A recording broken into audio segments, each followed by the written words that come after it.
Hello, hi, welcome back to our another session.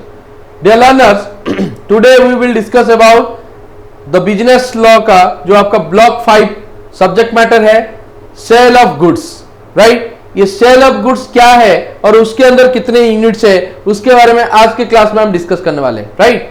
तो इसके अंदर जो 4 यूनिट्स है, 16 से लेकर 19 तक यूनिट्स है, इसके अंदर क्या क्या टॉपिक मैटर है उसके बारे में हम डिस्कस करने वाले हैं। यूनिट 16 के अंदर क्या सब्जेक्ट मैटर है? Nature of contract of cell.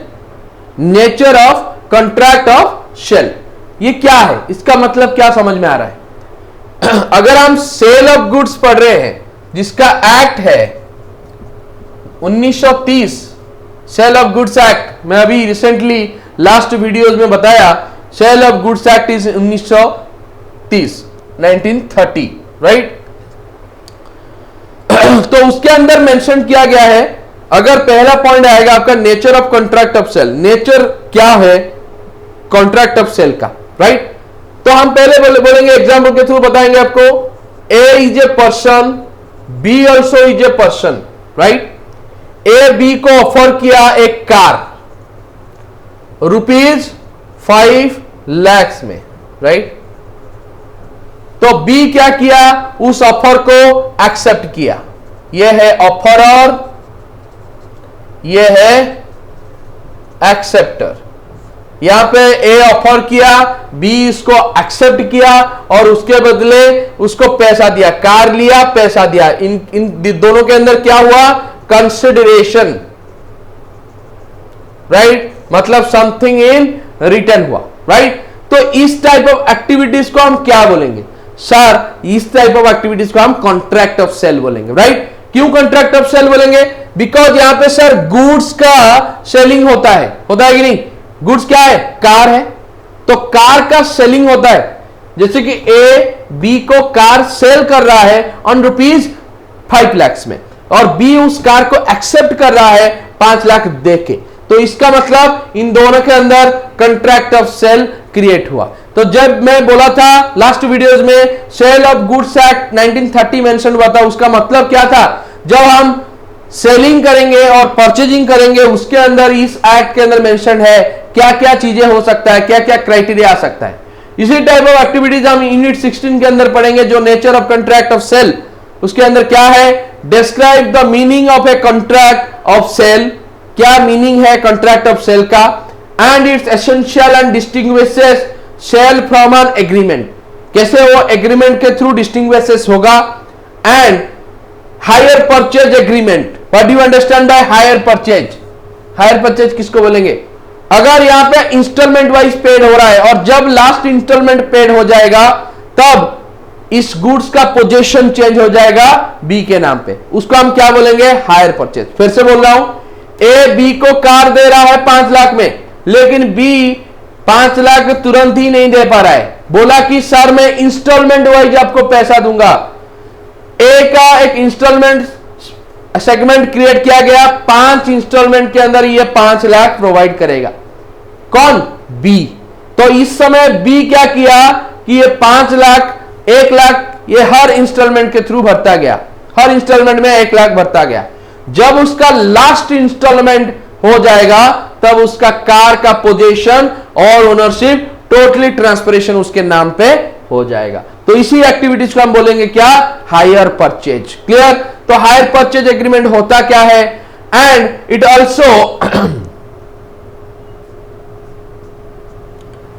It also explains the meaning of goods, the types of goods and the effect of destruction of goods. कैसे वो इफेक्ट देगा डिस्ट्रक्शन के समय पे, कैसे गुड्स का प्रॉपर टाइप्स क्या है, गुड्स कितने टाइप्स का होता है। जैसे कि हम बोले यहां पर सर कंज्यूमर गुड्स है, मैन्युफैक्चरर गुड्स है, इंडस्ट्रियल गुड्स है, तो बहुत टाइप ऑफ गुड्स अवेलेबल है। तो गुड्स कितने टाइप्स है और उसका कैसे एक्टिविटीज क्या क्या है, इस यूनिट के अंदर हम सारे कवर करेंगे। अनदर यूनिट आता है आपका यूनिट 17, जिसके अंदर मेंशन है कंडीशंस एंड वारंटीज, राइट। इसमें बहुत बढ़िया एग्जांपल हो सकता है। देखो यहां पे ए बी को, वही एग्जांपल के थ्रू समझते हैं, ए बी को ऑफर किया हॉर्स, कार को छोड़ देते हैं, इसको एग्जाम्पल चेंज करके लिख लेते हैं हॉर्स। ठीक है, हॉर्स ऑफर किया और बोला ये हॉर्स का रेट है 5,000 रुपया, राइट, 5,000 रुपीज। और ये हॉर्स जो है ज्यादा रेसिंग करने वाला हॉर्स है, राइट। तो ये जो ब्रीड है ये ज्यादा रेसिंग करेगा, तो ये एक रेसर हॉर्स है, राइट। तो यहां पे कंडीशन क्या है, हॉर्स एक रेसर हॉर्स है, उसके साथ ही साथ यहां पे वारंटीज दिया गया है। अगर ये रेसर हॉर्स कभी भी प्रॉब्लम्स इश्यूज हुआ रेसर हॉर्स का, अगर वो सही ढंग से नहीं दौड़ पाया तो यहां पे वारंटी दिया गया है, इतने दिन तक अंदर हम उसका रिप्लेसमेंट कर देंगे, नया हॉर्स देंगे जो कि एक और बढ़िया रेसर होगा। तो ये कंडीशंस एंड वारंटीज होगा, जिस वजह से आपका एग्रीमेंट वैलिड होगा, राइट। ए जब बी को ऑफर किया, एक हॉर्स 5,000 का रेसिंग हॉर्स ऑफर किया, तो ये हॉर्स अच्छा है और बी ने इस रेसिंग हॉर्स को खरीदा और उसके साथ उसको वारंटीज भी मिला कि अगर ये कंडीशन एप्लीकेबल नहीं हो पाता है, हॉर्स बीमार हो जाता है, हॉर्स का कुछ इश्यू हो जाता है, तब इसको रिप्लेस किया जाएगा। यहां पे बी के पास कैपेसिटीज है, बी के पास यहां पे ऑथराइजेशन है, बी एक अगेंस्ट पे शिव कर सकता है, राइट। इसके अंदर क्या है, इस यूनिट 17 के अंदर हम कवर अप करेंगे कंडीशन एंड वारंटी। उसके मतलब क्या है, इसके अंदर क्या क्या हम डिस्कस करेंगे, covers the rules regarding conditions, क्या क्या रूल्स है कंडीशन के अंदर, and warranties and describe their meaning, warranty क्या है, उसका मीनिंग क्या है, एंड डिस्टिंक्शन एंड काइंड्स, कितने टाइप्स ऑफ वारंटीज है।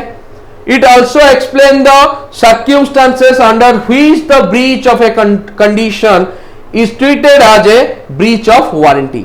क्या क्या कंडीशंस एप्लीकेबल इसके अंदर होता है और वारंटी कब ब्रीच ऑफ वारंटी होगा, राइट। अगर ये हॉर्स दोबारा से ए नहीं दे पाया, अगर उसका खराब हॉर्स है, अगर बी यहां पे सफर हो रहा है, ए उसको वापस नहीं हॉर्स दे रहा है, कुछ अच्छा हॉर्स नहीं दे रहा है, उसके बदले में बी यहां पे क्या करेगा, इस कॉन्ट्रैक्ट को ब्रीच कर देगा और ब्रीच करने के बाद ए के अगेंस्ट पे केस इश्यू कर देगा और फटाक से यहां पे लॉ ऑफ एक्ट के अंदर में, सेल ऑफ गुड्स एक्ट के अंदर में ए जेल जाएगा या फिर उसको पेनल्टी भरना पड़ेगा, राइट। तो ये है सिंपल एग्जांपल जिसके थ्रू हम conditions and warranty cover up करेंगे।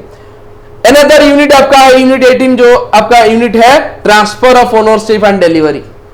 जो यूनिट आपको रिप्रेजेंट कर रहा है क्या डिलीवरी क्या है, कैसे हम डिलीवरिंग कर रहे हैं, कितने ट्रांसफर ऑफ ओनरशिप एक्टिविटीज इसके अंदर होता है, ये यूनिट के थ्रू हम कवर करेंगे। और इसका जो डेफिनेशन है उसके अंदर क्या क्या हम डिस्कस करेंगे, deals with the rules relating to transfer of ownership and deliver of goods. जब एक गुड्स अनदर पर्सन को ट्रांसफर किया जाता है, उसके साथ ही साथ उसका पोजेशन और ओनरशिप ट्रांसफरिंग होता है। तो ये ट्रांसफरिंग ऑफ ओनरशिप और डिलीवरिंग फैसिलिटीज कब होगा, एग्जांपल और देते हैं यहां पे। ए बी को बोला, A is a seller, right, B को एक गुड्स भेजा और बोला कि इस गुड्स को बेचना है, लाइक आज example A is a wholesaler. कौन है, होलसेलर, और ए इज ए रिटेलर,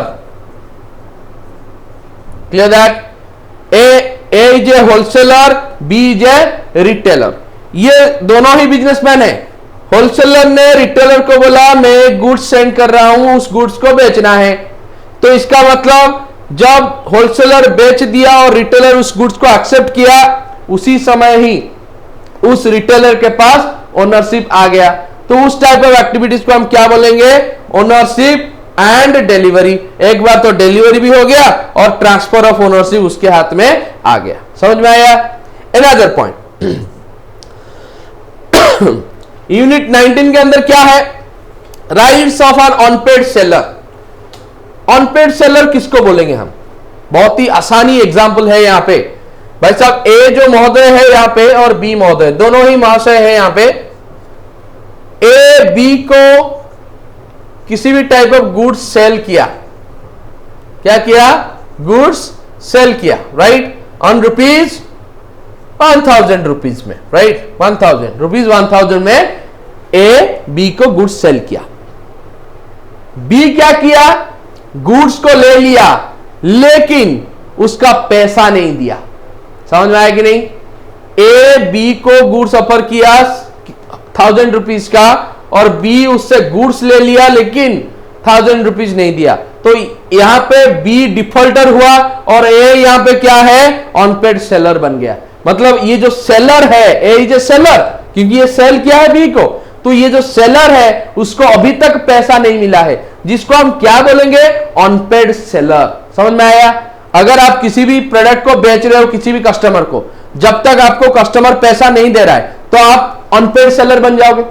आपके पास तो पैसा नहीं मिला है, आपको तो पैसा नहीं आया है, तो आप क्या बोलोगे, सर हम एक अनपेड सेलर है, हमारे पास पेड नहीं हुआ है, पेमेंट अभी तक नहीं आया, this is known as unpaid seller. इस अनपेड सेलर के अंदर क्या क्या एक्टिविटीज होगा इसके अंदर हम डिस्कस करेंगे। देखो लिखा है, describe the rights of unpaid seller as against the goods and as against the buyer personally.